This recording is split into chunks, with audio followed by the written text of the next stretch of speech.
গভীর রজনীতে খেলা দেখার জন্য আল্লাহ তোমাকে সময়টা দেয় নাই। এ বান্দা তুমি খেলা দেখে কি পরিমাণ মজা পাইছো, তুমি খেলা দেখে নাইচা নাইচা কি মজা পাই না। আমি তোমাকে বইলা যাই, সারা জীবন নয়, সারা রাত্র নয়, শুধুমাত্র একটা অনুরোধ করে বলতেছি, তোমরা যারা যুবক রাত্রেবেলা রিংটোন দিয়ে খেলা দেখার জন্য উঠে যাও, একদিন রিংটোন দিবে শুধু মালিকের সাথে সাক্ষাৎ করার জন্য। মোবাইলটার ভিতর রিংটোন দিবি, গভীর রজনীতে উঠবি, ঠান্ডা পানি দিয়ে ওযু করবি, যাই নামাজটা হাতে নিয়ে মসজিদের বারান্দায় চলে যাবে। এ কলিজার টুকরা যুবক, যখন তুমি যাই নামাজটা বিছাইয়া যখন আল্লাহর সামনে যখন তুমি আল্লাহু আকবার বলে দাঁড়িয়ে যাবে, আমার মালিক ডাক দিয়া বলবে, এই ফেরেশতারা তোমরা দেখো, ওই যে গোপালপুরের একটা যুবক দেখছো গভীর রজনীতে ঠান্ডা পানি দিয়ে ওযু করে, ওই যে দেখছো আমার সামনে দাঁড়িয়ে গেছে, আল্লাহু আকবার বলে দাঁড়িয়ে গেছে, আত্মসমর্পণ করেছে।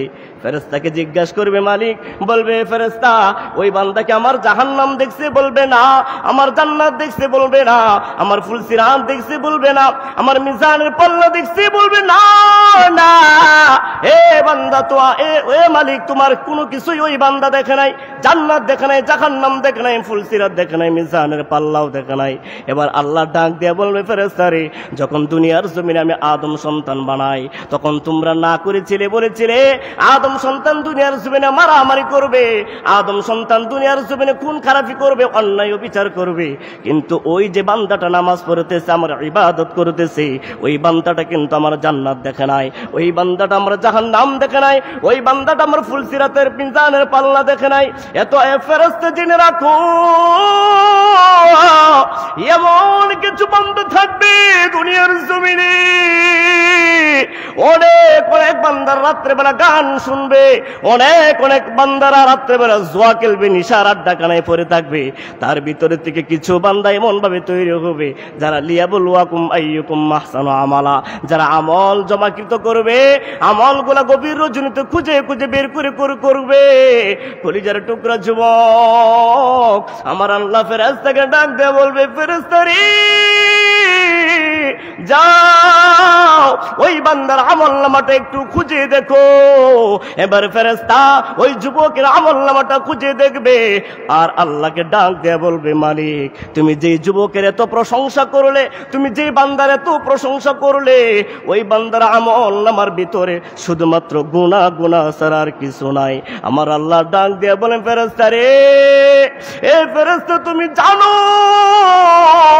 আমিও জানি ওই যুবকের গুনাহ ছাড়া আর কিছুই নাই আমলের খাতার ভিতরে। তারপরেও আমি আল্লাহ তোমার থেকে জানতে চাইলাম, কিন্তু জেনে রাখো ফেরেশতা, ওই যে বান্দা যেই পরিমাণ গুনাহ করেছে, যে পরিমাণ গুনাহ অন্যায় অবিচার করেছে, আজকে আমার সামনে মাথা নত করেছে, ওই বান্দা যত পরিমাণ গুনাহ করেছে তার যে হাজার হাজার লক্ষ লক্ষ কোটি কোটি গুনাহ আমার মায়া আছে। কথা বলেন ঠিক কিনা? আমার আল্লাহ ডাক দিয়ে বলে, ফেরেশতা তুমি জানো আমার একটা সিফতি নাম আছে গফফার, আমার একটা সিফতি নাম আছে রহিম, আমার একটা সিফতি নাম আছে রহমান।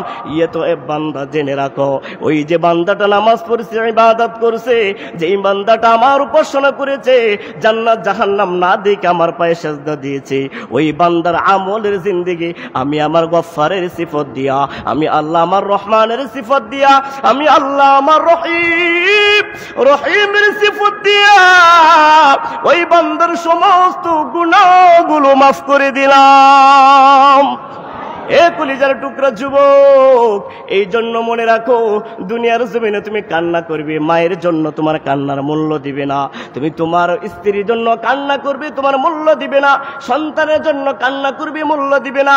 দুনিয়ার সব কিছু বান্দা তুমি বান্দার জন্য করবে, কিন্তু বান্দা কোরআনের ভিতরে আল্লাহ পাক ঘোষণা করে বলেন, কুল ইন্না সলাতি ওয়া নুসুকি ওয়া মাহইয়ায়া ওয়া মামাতি লিল্লাহি রাব্বিল আলামিন।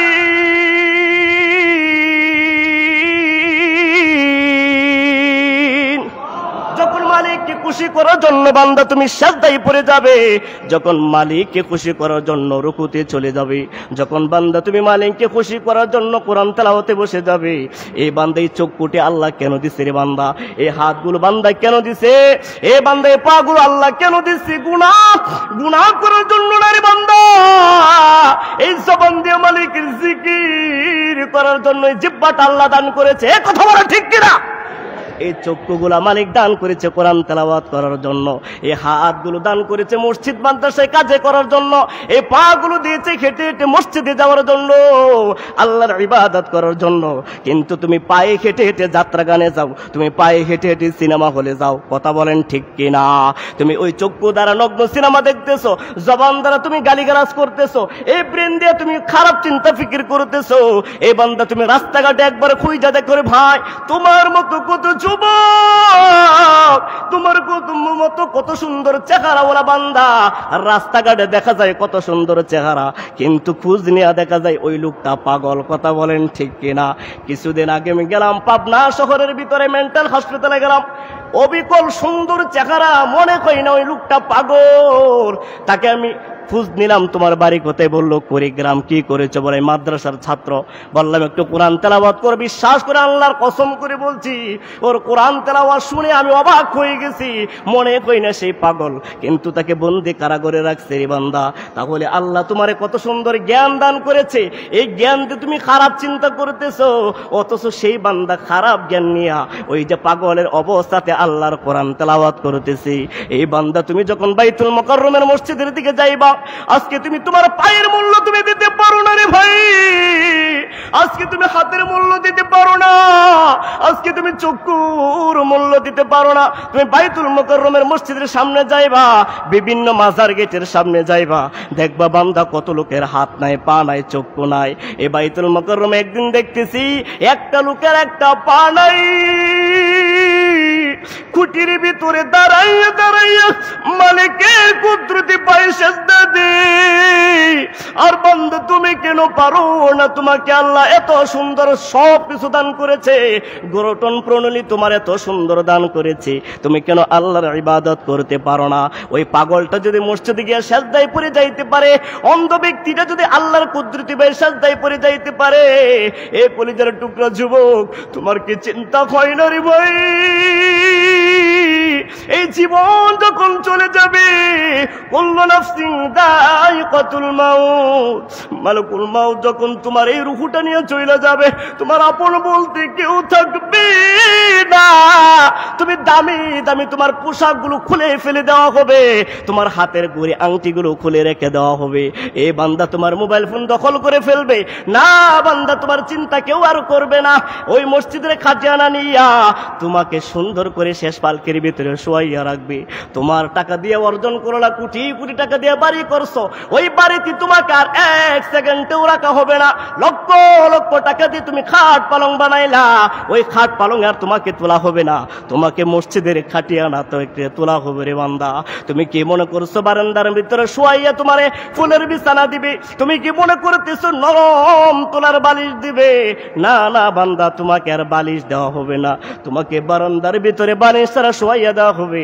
তোমার মাকে যদি জিজ্ঞাসা করা হয়, এত সুন্দর চেহারাওয়ালা সন্তানটা, এত দামি তোমার সন্তানটা, এত কিছু করলো দুনিয়ার জমিনে, তোমার সন্তানটারে এরকম ভাবে কেন শোয়াইয়া রাখছো? ভালো একটা কম্বল দাও, ভালো একটা চাদর দাও। তোমার মা বলবে না না, দামি কম্বল দেওয়া যাবে না, নষ্ট হয়ে যাবে, কথা বলেন ঠিক কিনা? সুন্দর চাদর দেওয়া যাবে না, নষ্ট হয়ে যাবে, নরম তোলার বালিশ দেওয়া যাবে না, নষ্ট হয়ে যাবে রে বান্দা। এই কলিজার টুকরা যুবক, তোমাদেরকে বলতেছি, পায়ে ধরে বলে যায় যুবক, কোন পথে হারতেছো, কোন পথে চলতেছো, কি দেখছো দুনিয়ার জমিনে, কি দেখছো? আমার আল্লাহ কোরআনের ভিতরে বলেন, ইয়া আইয়ুহাল ইনসানু মা গাররাকা বিরাব্বিকাল কারীম।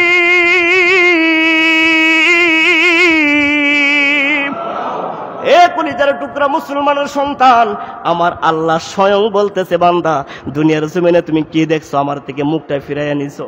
দুনিয়ার জমিনে কি সৌন্দর্য দেখছো, আমার সৌন্দর্য বইলা গেছো। এ বান্দা তুমি কি জান্নাতের বর্ণনা তুমি শোনো নাই? উলামায়ে কেরাম কি সেই বিষয়ে আলোচনা করে নাই? কাল কিয়ামতের ময়দানে যখন তোমাকে ধরা হবে, তুমি আর জবাব দিতে পারবে না। বান্দা, এ হাত তোমার বিরুদ্ধে সাক্ষী দিবে, এই চক্ষু তোমার বিরুদ্ধে সাক্ষী দিবে, অঙ্গ প্রত্যঙ্গ তোমার বিরুদ্ধে সাক্ষী দিবে। কলিজার টুকরা যুবক, এ বান্দা তুমি চিন্তা করতেছো বড় হয় দুনিয়ার জমিনে এমন কিছু করবি যার জীবনেও তুমি মৃত্যুবরণ করবে না। অথচ বান্দা যখন তুমি আখিরাতে চইলা যাইবা, দুনিয়ার কথা আর তোমার মনে থাকবে না। দুনিয়ার ভিতরে শান্তির কথা তুমি বলে যাবে, আর তুমি মনে করতেছো আমরা দুনিয়ার জমিনে যেমনি ইচ্ছা তেমনি করে চলবো। না না বান্দা, তাহলে তুমি চতুষ্পর জানোয়ারের মতো হয়ে যাবা। ওই যে দেখছো আমার আল্লাহ কোরআনের ভিতরে বলেন, উলাইকা কাল আনআম বাল হুম আদল উলাইকা হুমুল গাফিলুন।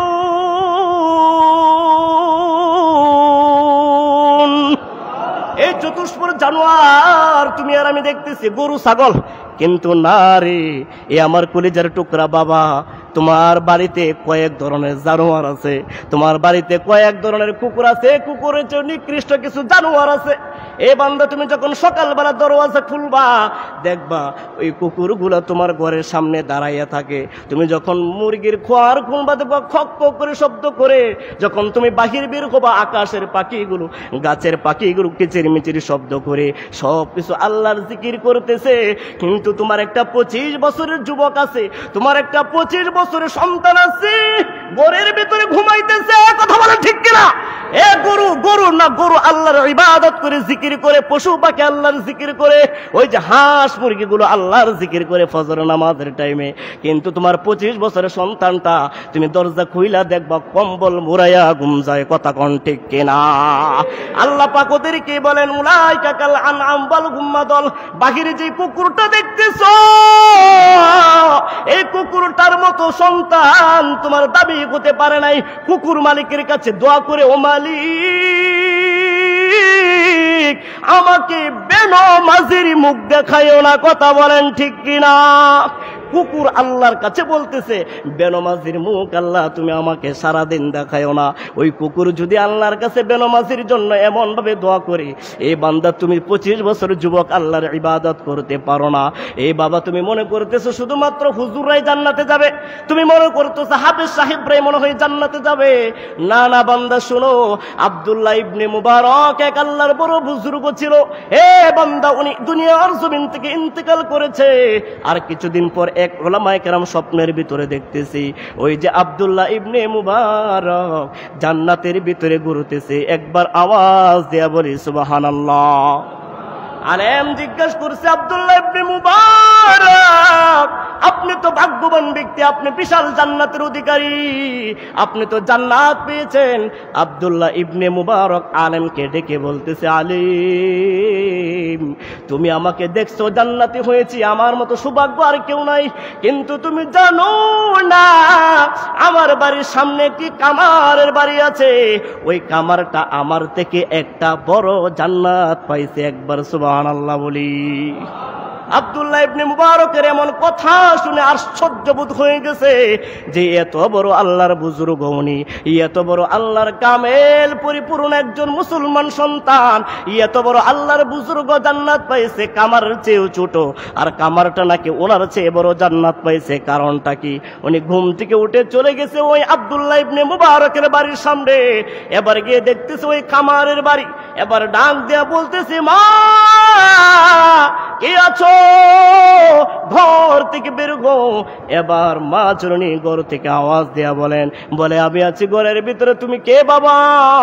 বলে আমি একটি কথা শোনার জন্য আসলাম, একটি কথা জিজ্ঞাসা করার জন্য আসলাম। বলো তাহলে তোমার কি কথা? বলতেছে, আমি জানতে চাই তোমার বাড়ি আব্দুল্লাহ ইবনে মুবারকের বাড়ির সামনে, আর তোমার স্বামী ছিল একজন কামার, ওই কামার তোমার দুনিয়ার জমিন থেকে বিদায় নিয়ে চলে গেছে।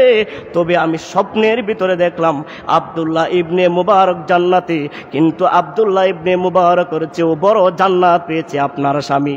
ও মা, আমি জানতে চাই আপনার স্বামী এমন কি আমল করেছে, এমন কি গোপন আমল যার দ্বারা আব্দুল্লাহ ইবনে মুবারকের মতো ব্যক্তির মতো তার চেয়ে বড় জান্নাত পায়? একটু কারণটা বলেন। এবার মা জন ডাক দিয়ে বলেন, না না, আমার স্বামী তো সামান্য পরিমাণ কামার ছিল, এমন কিছু আমল করতে পারে নাই, তেমন কিছু আমলও করতে পারে নাই। দিনের বেলা সারাদিন কাজ করতো, রাত্রে বেলাও কাজ করতো, কিন্তু একটা আমল ছিল আমার স্বামী, যখন আমার স্বামী হাতুড়ি দিয়া যখন দা কুরাল বানাইতো, যখন দূর থেকে আজানের ধ্বনি শুনতো, যখন মুয়াজ্জিন আস-সালাতু খায়রুম মিনান নাওম বলে ডাক দিত, যখন হাইয়া আলাস সালাহ বলে ডাক দিত, তখন আমার স্বামী আর দেরি করতেন না, সাথে সাথে কুরাল ফালাইয়া হাতুড়ি ফালাইয়া সাথে সাথে আল্লাহর ঘরে চলে যাইতেন। আর একটা আমল ছিল আমার স্বামী, প্রতিদিন দেখতাম আব্দুল্লাহ ইবনে মুবারক ঘরের ছাদের উপরে উঠে কোরআন তেলাওয়াত করতো, ইবাদত করতো, আর আমার স্বামী রাত্রে বেলা দা বানাইতো, কুরাল বানাইতো। গরমের কারণে দিনের বেলা কাজ করতে পারতো না, রাত্রে বেলা যদি কাজ না করে তাহলে পেটে ভাত জুটবে না। এই জন্য আব্দুল্লাহ ইবনে মুবারকের আমল দেখে দেখে কান্না করতো আর মালিকের কাছে দোয়া করতো, মালিক তুমি যদি আব্দুল্লাহ ইবনে মুবারকের মতো আমাকে বড় লোক বানাইতা, তুমি যদি তার মতো আমাকে আলেম দান করতা, হেলেম দান করতা, তাহলে আমি অবশ্যই আল্লাহ আপনার সারা রাত্রে ইবাদত করতাম। এই বলে কান্না করতেছে। কান্না করে একদিন আমি দেখতেছি আমার স্বামী ওই এক জঙ্গলার ভিতরে কোনো এক নিরালায়, আমার স্বামীকে খুঁজে পাই না। হঠাৎ করে দেখতেছি আমার স্বামী আকাশের দিকে তাকাইয়া কান্না করতেছে। এই কলিজার টুকরা যুবক, ভালো করে শুনে নাও, তোমরা মনে করতেছো খানকার পীর সাহেবরাই জান্নাতে যাবে, তুমি মনে করতেছো পাগড়িওয়ালাই জান্নাতে যাবে, তুমি মনে করতেছো জুব্বাওয়ালাই জান্নাতে যাবে। না, এ বান্দা, কামার গঠনটা ভালো করে শুনে নাও। ওই কামার ব্যক্তি ওই আব্দুল্লাহ ইবনে মুবারকের নাম ধরে ধরে মালিকের কাছে দোয়া করতেছে, মালিক আমি কামার, আমার মতো গরিব এলাকার ভিতরে কেউ নাই, এই জন্য আমি আপনার ইবাদত করতে পারি না। আব্দুল্লাহ ইবনে মুবারক সারা রাত আপনার কোরআন তেলাওয়াত করে, আপনার ইবাদত করে, কিন্তু আমি কামার হইয়া তা পারি না মালিক। কিন্তু কাল কিয়ামতের ময়দানে মালিক হাজার হাজার লক্ষ লক্ষ কোটি কোটি মানুষ থাকবে, তুমি তো অবশ্যই আব্দুল্লাহ ইবনে মুবারকরে আব্দুল্লাহ বইলা ডাক মারবা, তুমি তোমার বান্দা বইলা ডাক মারবা, আর হাজার হাজার মানুষ দেখবে আব্দুল্লাহ ইবনে মুবারক জান্নাতে যাইতেছে, অথচ আব্দুল্লাহ ইবনে মুবারকের বাড়ির সামনে আমি কামার হইয়া আমি জাহান্নামে চইলা যাব। আমাকে যদি কামার কইয়া ডাক মারো, আমি আর কি জবাব দিব রে মালিক? আমি তোমার কাছে একটা আবদার, ওই কাল কিয়ামতের ময়দানে লক্ষ লক্ষ হাজার হাজার মানুষের ভিতরে আমাকে আল্লাহ তুমি কামার কইয়া ডাক দিও না, আল্লাহ আমাকে তুমি গোলাম কইয়া ডাক মাইরো। এই বান্দা আল্লাহর কাছে এই আফসোসটা এত ভালো লেগেছে, এত ভালো লেগেছে, আমার আল্লাহ দয়া করে আব্দুল্লাহ ইবনে মুবারকের চেয়ে জান্নাত দান করেছে।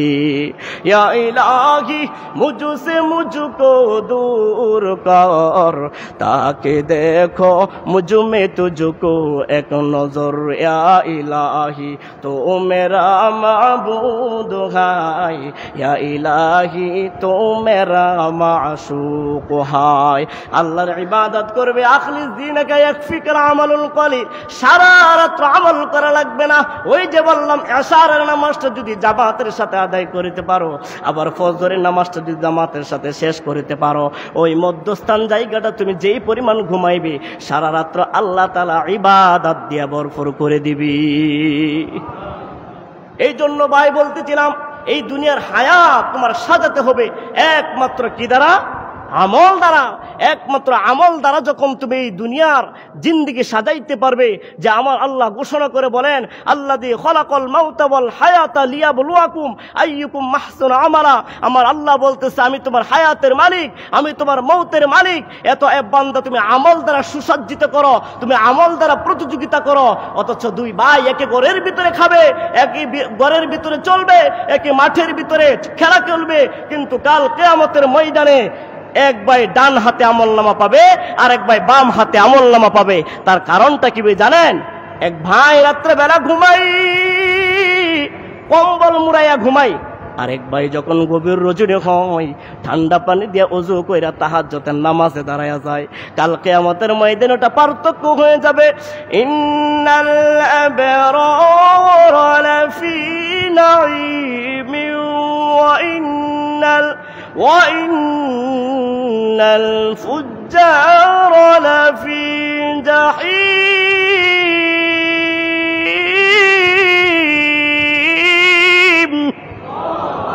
আল্লাহ বলবেন বান্দা এবার ফয়সালা হবে ডান হাত আর বাম হাতে। এ বান্দা যদি তুমি বাম হাতে আমলনামা পাও, এই জিন্দেগীর হায়াতের সুসজ্জিত সব কিছু তোমার ধ্বংস হয়ে যাবে। আর যদি তুমি ডান হাতে আমলনামা পাও, তুমি জান্নাতুল পাবে, জান্নাত পাবে। এ বান্দা জান্নাতটা সহজ কোনো বিষয় না, আর জান্নাতটা কঠিন কিছু বিষয় না। তুমি ইসলামের উপর চলতে থাকো, ইসলামের কথাগুলো মানতে থাকো, আল্লাহর জন্য ইবাদত করতে থাকো।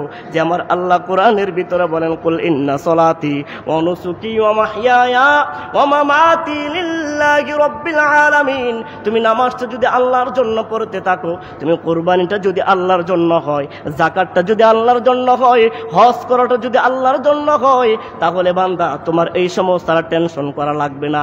কিন্তু এখন বর্তমানের সমাজ এমন হয়ে গেছে যে সামনে কুরবানি আসতেছে, বড় বড় দেখে কুরবানি কিনবে আর বলবে বাড়ির পিছনে ঠেকাইস না, এটা বাড়ির সামনের দিকে ডিগ্রা মার, ডিল মার, যেন মানুষ দেখে আমি সবচেয়ে বড় গরু কিনছি। কতক্ষণ ঠিক কিনা? এই যে কুরবানি সামনে আসতেছে, হ্যাঁ, বড় বড় গরু কিনে মানুষকে দেখানোর জন্য বাড়ির সামনে বড় ডিগ্রা দিয়ে তার রশি দিয়ে বেঁধে রাখবে, 1 সপ্তাহ 2 সপ্তাহ আগে কিনে রাখবে। মানুষ দেখবে অমুক মরল বাড়ি, অমুক খান বাড়ি, অমুক পাটুয়ারি বাড়ি, তার বিশাল বড় লক্ষ টাকা দিয়ে গরু কিনেছে, 2 লাখ টাকা দিয়ে গরু কিনেছে। এটা গরু কেনার ভিতরেই থাকবে, আখিরাতে আর যাবে না। আখিরাতে যাওয়ার জন্য একমাত্র আল্লাহকে সন্তুষ্টি করার জন্য কুরবানি করতে হবে। এই যে নামাজ পড়তেছি আমরা, হ্যাঁ, এখন আমরা নামাজ যদি এভাবে পড়ি যে আমি এলাকার মুরব্বী হয়ে গেছি, আমার দাড়িগুলো সাদা হয়ে গেছে, আমি যদি এখন মসজিদে না যাই মানুষ আমাকে মুরব্বী বলবে না, আমাকে দাম দিবে না, এই জন্য যদি মসজিদে এসে কপাল টেকায়, এই নামাজ কিয়ামত পর্যন্ত আপনি আদায় করলো, আল্লাহর কাছে সেজদার কোনো দাম নাই। কথা কোন ঠিক কিনা? এই জন্য মুসলমান দুস্থ বুজুর্গ, যদি তুমি আমল করতে চাও তাহলে আমার একমাত্র আল্লাহকে খুশি করার জন্য এই বান্দা তুমি চিন্তা করতেছো এই দুনিয়ার জমিনে কোন রকম ভাবে চইলা গেলে, তুমি কোন রকম ভাবে আল্লাহর কাছে গিয়ে হাজির হইতে পারলে মনে হয় হিসাবটা একেবারে নরমাল হবে। না না বান্দা, যদি উসিলা তোমার না থাকে, ইয়াকা না'বুদু ওয়া ইয়াকা নাস্তাঈন ইহদিনাস সিরাতাল মুস্তাকিম, এই পথটা যদি তোমার ভিতরে না থাকে, ইন্না হাদাইনাহুস সাবিলা, এই বান্দা এই পথ যদি তোমার ভিতরে না থাকে, তাহলে মনে রাখো এই দুনিয়ার জমিনে মৃত্যুটা তোমার একমাত্র ওই নিকৃষ্ট জানোয়ারের মতো। কথা কোন ঠিক কিনা? কিন্তু আমরা চিন্তা করি যে আমরা জান্নাতে যাব, কিন্তু জান্নাতে যাওয়ার জন্য আমাদের সুদ ছেড়ে দিতে হবে। কথা কোন ঠিক কিনা? জান্নাতে যাওয়ার জন্য ঘুষ ছেড়ে দিতে হবে। জান্নাতে যাওয়ার জন্য অন্যের জমি ঠেকাইয়া খাওয়া যাবে না, ঠকাইয়া মানুষকে খাওয়া যাবে না। হ্যাঁ, মানুষের আইল কেটে লাইল কেটে, হ্যাঁ, জমি বাড়িয়ে এভাবে জান্নাত পাওয়া যায় না। কথা কোন ঠিক কিনা? আজকে আপনি নামাজ পড়েন, হুজুর আমি তাহাজ্জুদের নামাজ পড়ি, হুজুর আমি ইশরাকের নামাজ পড়ি, তারপরেও আমার তো মনের ভিতরে শান্তি লাগে না, আমার দিলের ভিতরে প্রশান্তি লাগে না, খালি শুধু পেরেশানি আর পেরেশানি।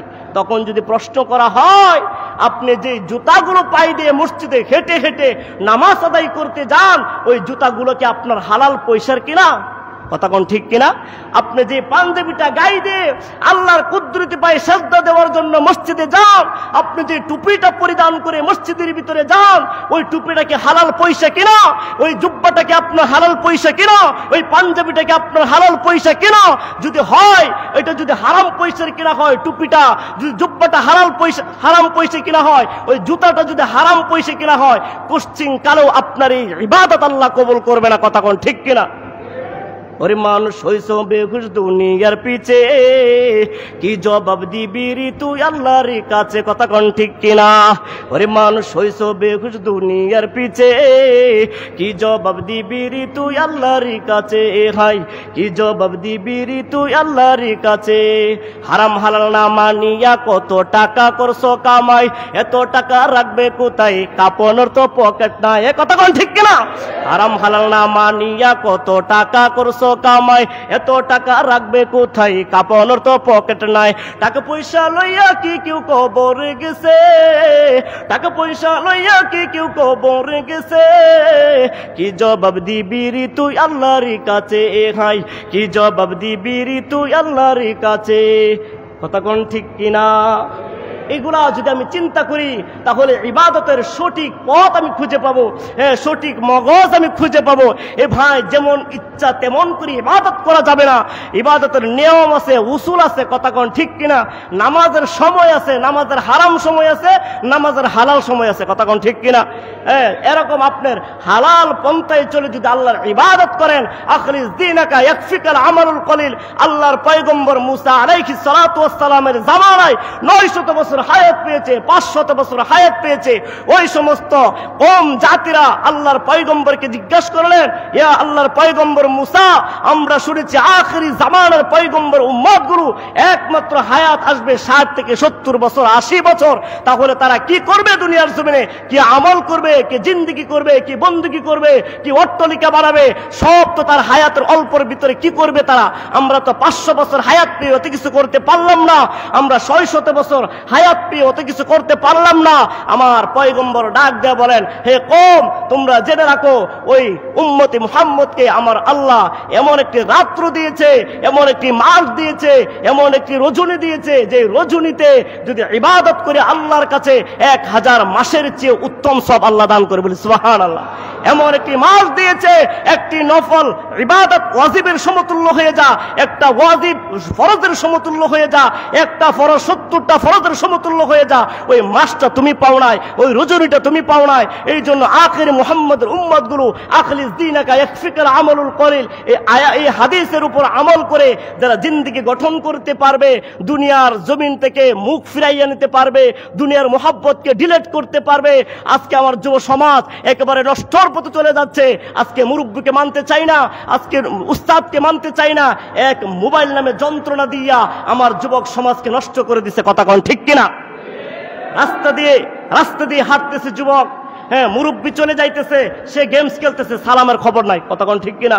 নিজের উস্তাদ চলতেছে রাস্তা তোমার চোখের সামনে দিয়ে, সে খেলায় মগ্ন, সে গেমস নিয়ে মগ্ন, সে গান নিয়ে মগ্ন, সালামের খবর নাই। আবার যদি একটু শাসন করা হয়, তুমি এখানে কেন মোবাইল টিপতেছো রাস্তায়, তুমি বাড়িতে যাও, তখন চোখ রাঙিয়ে আবার উস্তাদের দিকে তাকায়। কথা কোন ঠিক কিনা? এ যুবক ভাই, এই হায়াতের জিন্দেগি আজকে শক্তি আছে তোমার। এরকম একটা প্রবাদ বাক্য ছিল যে বাজারের ভিতরে যে কুকুর শক্তিশালী ছিল, তার ভয়ে অন্য কুকুররা বাজারে ঢুকতে পারে না। একটা সময় এসে গেছে যখন কুকুরের শক্তি ছিল না, তখন তার বলার কোনো শক্তি ছিল না, তার কুকুরকে অন্য কুকুরকে দৌড়ায় নেওয়ার শক্তি ছিল না। ঠিক একদিন তোমার এরকম পরিণত হয়ে যাবে। তোমার আজকে শক্তি আছে, যা ইচ্ছা তুমি তা করতে চাইতেছো, যা মন চাইতেছে তা করতেছো। জিন্দেগির বন্দিকে কোনো চিন্তা ফিকির নাই যে আল্লাহ তোমাকে সৃষ্টি করেছে, এই জমিনে তোমাকে চিরকাল থাকবে রাখা যাবে না, তুমি থাকবে না, ওইগুলো তোমার চিন্তা ফিকির নাই। তুমি নিশাখানায় মরতেছো না তুমি জোয়ার আড্ডাখানায় মরতেছো, তুমি কুকুরের মতো রাস্তায় পড়ে মরতেছো, এগুলো তোমার চিন্তা নাই। না না না, তুমি মুসলমানের সন্তান হতে পারো না। একবার চিৎকার মেরে বলেন ঠিক কিনা?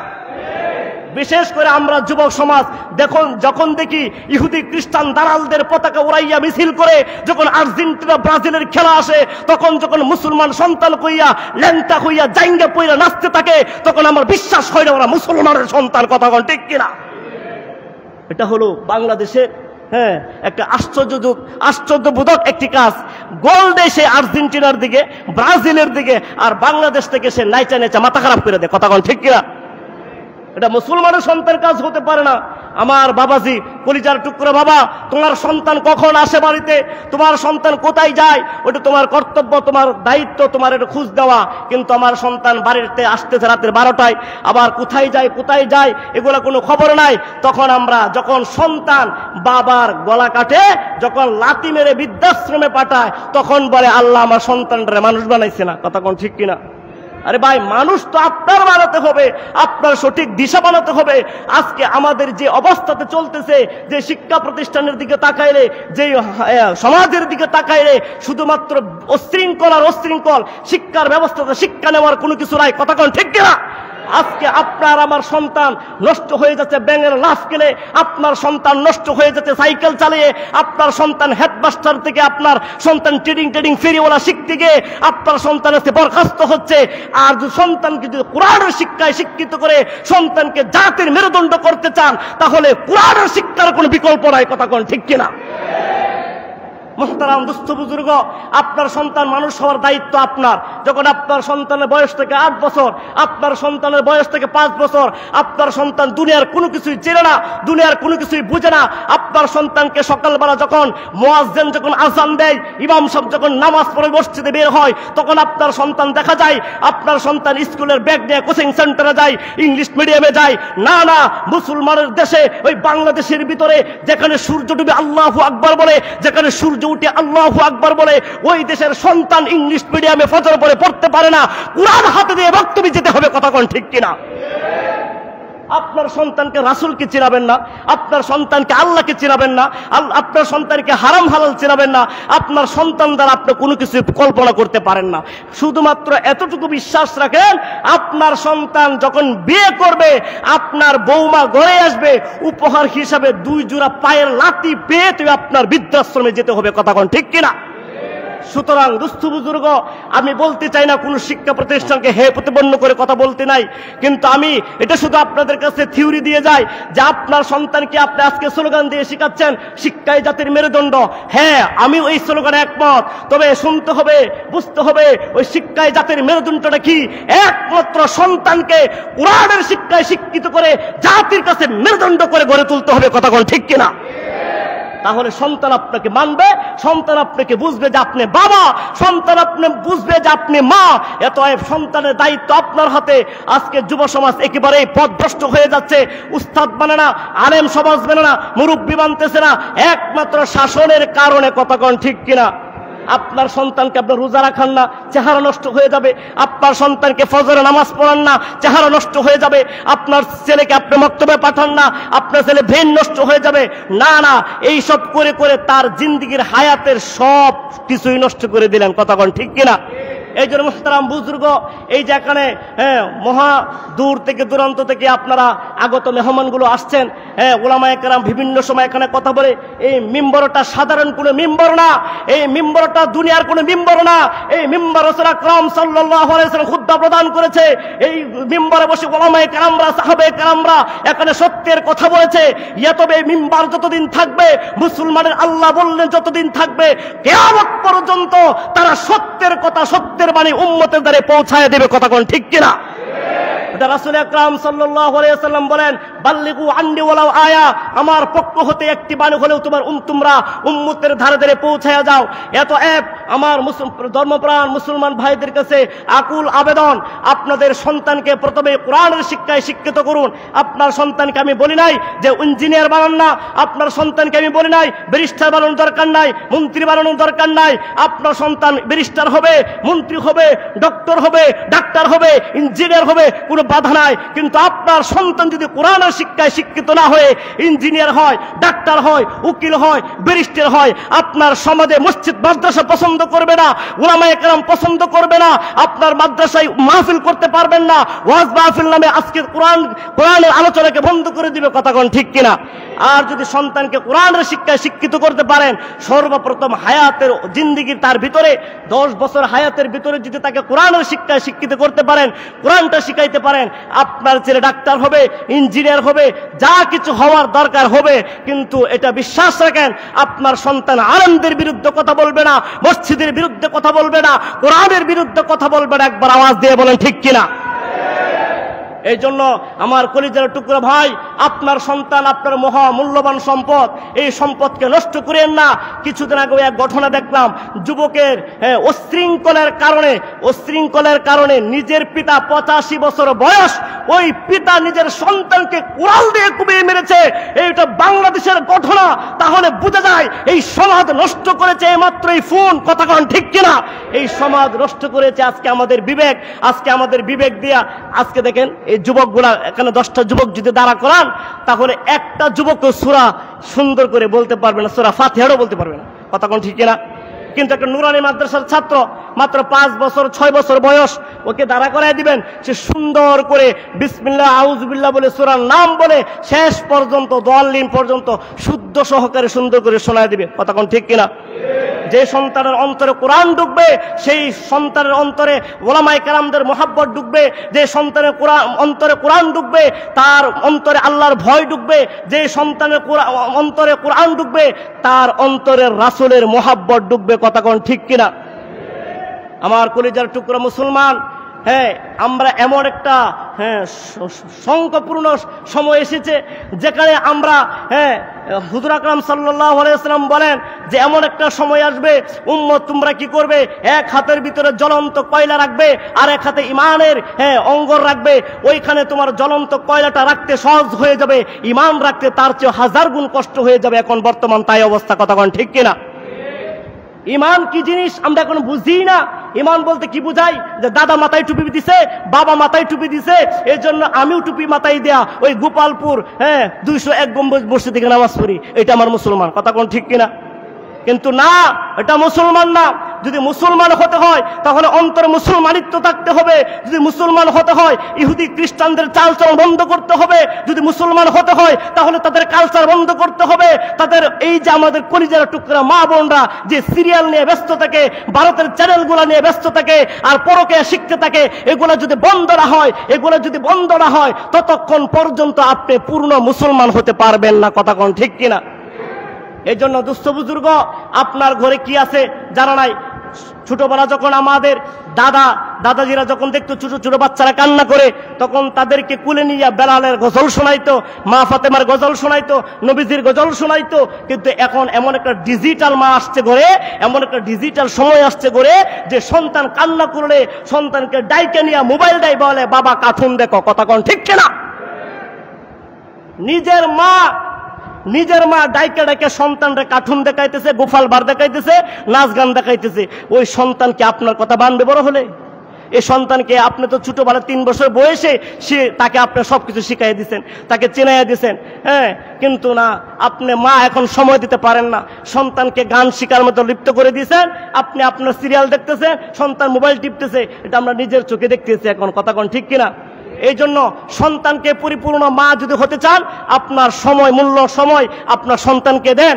আপনার সন্তান যখন আপনার কাছ থেকে পূর্ণ ভালোবাসা পাবে, পূর্ণ মায়া মমতা পাবে, পূর্ণ সময় পাবে, আপনাকে আর বৃদ্ধাশ্রম যেতে হবে না। কথা কোন ঠিক কিনা? ওই শিক্ষিত জাতি কখনোই শিক্ষিত জাতি হতে পারে না যার মা বাবা বৃদ্ধাশ্রমে থাকে। ওই ইঞ্জিনিয়ারের দাম নাই, ওই ডক্টরের দাম নাই। কথা কোন ঠিক কিনা? যে মায়ের পায়ের নিচে আল্লাহ পাক রব্বুল আলামিন জান্নাত রেখেছে, সেই মাকে যদি আমরা কথা দিয়ে আঘাত করি, সেই মাকে যদি আমরা হাত দ্বারা আঘাত করি, তাহলে আমরা কখনো পূর্ণ সন্তান বা মুসলমান হতে পারলাম না। কথা কোন ঠিক কিনা? এই জন্য মুহতারাম বুজুর্গ, আপনারা দূর দূরান্ত থেকে এসেছেন, এখনো উলামায়ে কেরামরা বয়ান করে, কিন্তু শুধুমাত্র মসজিদের সৌন্দর্য দেখলে চলবে না। কথা কোন ঠিক কিনা? যে গেলাম, 2টা সেলফি তুললাম, একটা ছবি তুললাম, একটু ভিডিও করলাম, আর পাশে একটু কেমন হুজুরটা এই সপ্তাহ আনছে একটু দেখে আসলাম। এই নিয়ত করে আসলে আপনি যদি প্রতি সপ্তাহ আসেন তাও কিছু নিতে পারবেন না। আর যদি কষ্ট করে এসে এতটুকু সবক নিতে পারেন যে ওলামায়ে কেরাম আসবে, যে কোনো একটা সবক আমি ঘরে নিয়ে আসবো, যে কোনো একটা সুন্নতের কথা আমি ঘরে চালু করব, যে কোনো একটা কথা আমি ইসলামিক আয়োজন আমি ঘরের মধ্যে তৈরি করব। তখন একটা সবক নিয়ে যখন আপনি বাড়িতে যাবেন, তখন আপনি সবকিছু ঘরের ভিতরে সুন্নত মোতাবেক হবে। আর আপনারা মনে করতে চান যে সুন্নত পালন করলে মনে হয় ঘর বাড়ি ছেড়ে দিতে হবে, সুন্নত পালন করলে ব্যবসা ছেড়ে দিতে হবে। না না না, আপনি জিকির ঢুকাইয়া দেন ব্যবসার ভিতরে, আপনার ব্যবসা উন্নত হয়ে যাবে। সুন্নত ঢুকিয়ে দেন, আপনার আদর্শ সুন্দর হয়ে যাবে। আপনার নিজের ভিতরে সুন্নত পরিবেশন করেন, আপনি নিজে দামি হয়ে যাবেন। কথা কোন ঠিক কিনা? রাসূল আকরাম সাল্লাল্লাহু আলাইহি ওয়াসাল্লাম আজকে থেকে 1450 বছর আগে বলে গিয়েছেন যে আমরা যে অজু করি, এই অজু আমরা দৈনিক 5 বার কি করি, হাত পা মুখ ধুই। আর কিছুদিন আগে করোনা হয়েছে, কয়েক বছর আগে ডাক্তারের কথা শুনে যে পরিমাণ হাত মুখ ধুইছেন, হ্যাঁ, এই কথা তো আমার পয়গম্বর 1450 বছর আগেই বলছে যে 5 বার ওযু করো, তাতে তোমার স্বাস্থ্য সম্পর্ক তোমার ভালো থাকবে। কিন্তু এই হুজুর সাল্লাল্লাহু আলাইহি ওয়াসাল্লাম কথা মানে সুন্নাত পালন হয়ে যাবে, আর ডাক্তারের কথা মানে স্বাস্থ্য ভালো হয়ে যাবে, এতটুকুই পার্থক্য। কথা কোন ঠিক কিনা? যদি আপনি সুন্নাতটা পালন করেন, যদি রাসূল আকরাম সাল্লাল্লাহু আলাইহি ওয়াসাল্লাম কথাটা পালন করেন, তাহলে অবশ্যই আপনার ভিতরে সুন্নাত পালন হলো, আর আপনিও সুন্নাত অনুসরণ করলেন, আর আপনার আমলদারিতে হলো। আল্লাহ পাক রব্বুল আলামিন যে আয়াত আমাদেরকে শুনিয়েছেন, আল্লাযী খালাকাল মাউতা ওয়াল হায়াতা লিয়াবলুয়াকুম আইয়ুকুম আহসানু আমালা, আপনি ছোট ছোট আমলগুলা দিয়া আপনি বিশাল এক জান্নাতের মালিক হবেন, বলি সুবহানাল্লাহ। এই জন্য মুহতারাম বুজুর্গ, আপনারা কষ্ট করে এসেছেন, এই মসজিদের পক্ষ থেকে সকলকে ধন্যবাদ। এবং আপনারা জানেন এখানে সৌন্দর্য করে এই মসজিদটা গড়ে তুলেছে।